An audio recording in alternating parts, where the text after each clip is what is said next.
Welcome to another heinous true crime story.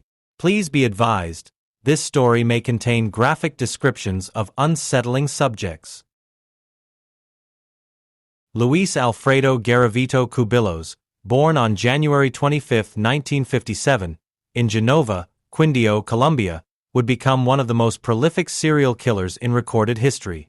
Known by various nicknames including La Bestia, the Beast, and Tribalin, Goofy, Garavito's reign of terror spanned across Colombia, Ecuador, and Venezuela, leaving a trail of young victims in his wake. Garavito's childhood was marked by abuse and neglect. He was the oldest of 7 brothers, born to a couple whose relationship was characterized by domestic violence. His father, an alcoholic, subjected young Luis to severe physical and emotional abuse. This traumatic upbringing would later be cited as a contributing factor to his murderous tendencies, though it could never justify the horrors he would inflict on others. As Garavito grew older, he developed a severe drinking problem, mirroring his father's alcoholism. He drifted from job to job, working as a store clerk and street vendor. Despite his unassuming appearance, short and slight of build, with thick glasses, Garavito harbored dark, violent urges that would soon manifest in a series of brutal crimes. Garavito's M.O. was carefully crafted to exploit the vulnerability of his chosen victims.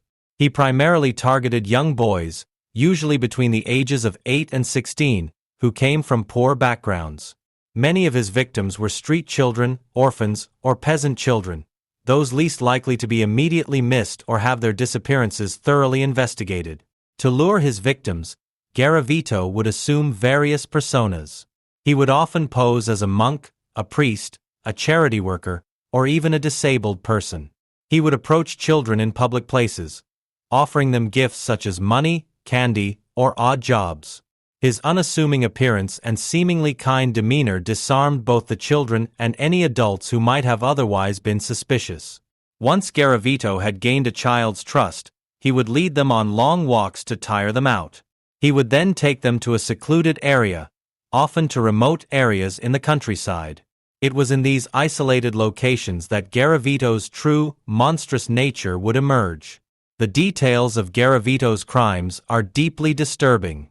He would restrain his victims, often using rope. He would then proceed to torture and rape them.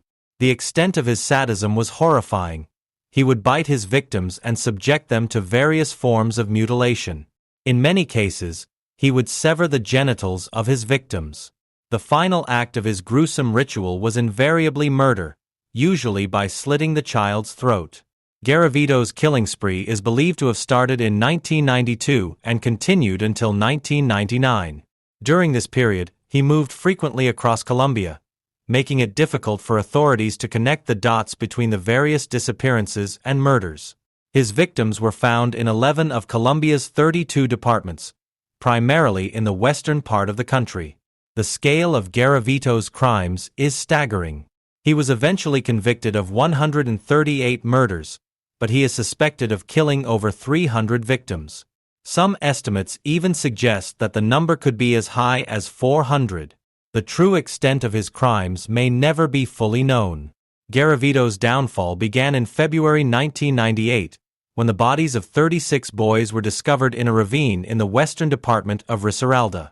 This discovery prompted a nationwide investigation, bringing together various local law enforcement agencies. As more bodies were found, a pattern began to emerge. The breakthrough in the case came when a homeless man was arrested while attempting to sexually assault a young boy.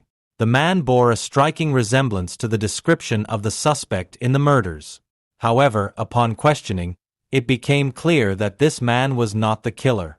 But he provided crucial information. He had seen another man walking with a young boy in the area where one of the bodies was later found. This lead, combined with evidence gathered from various crime scenes, including fingerprints and video footage from a convenience store near where one victim disappeared, led investigators to Luis Alfredo Garavito. He was arrested on April 22, 1999, on an attempted rape charge. When confronted with the evidence, Garavito confessed to his crimes. He led police to the bodies of several victims and provided detailed accounts of his murders. His confession was chilling in its matter-of-factness, devoid of remorse or emotion. The trial of Luis Alfredo Garavito was a complex affair, given the number of crimes and their geographic spread. He was ultimately convicted of 138 counts of murder.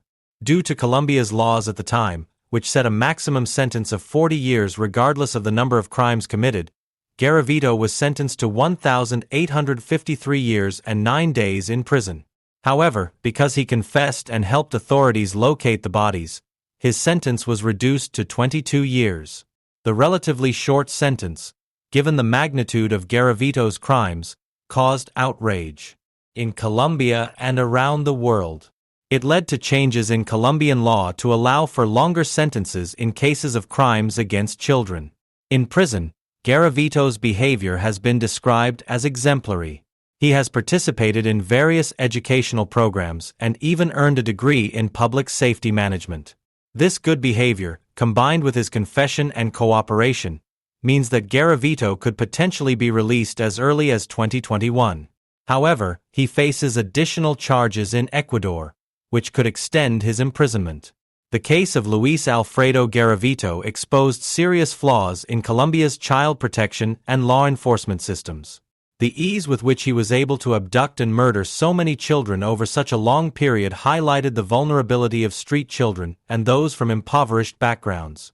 It led to calls for better protection for at-risk youth and improved coordination between law enforcement agencies.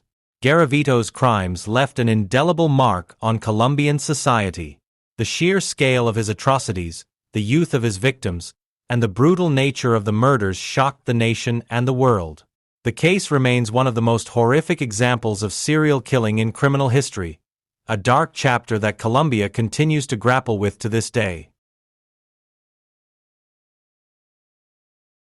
If you made it this far into the video, thank you for watching. Please remember to like the video, comment, and subscribe for more true crime stories. Thanks again for watching. See you in the next video.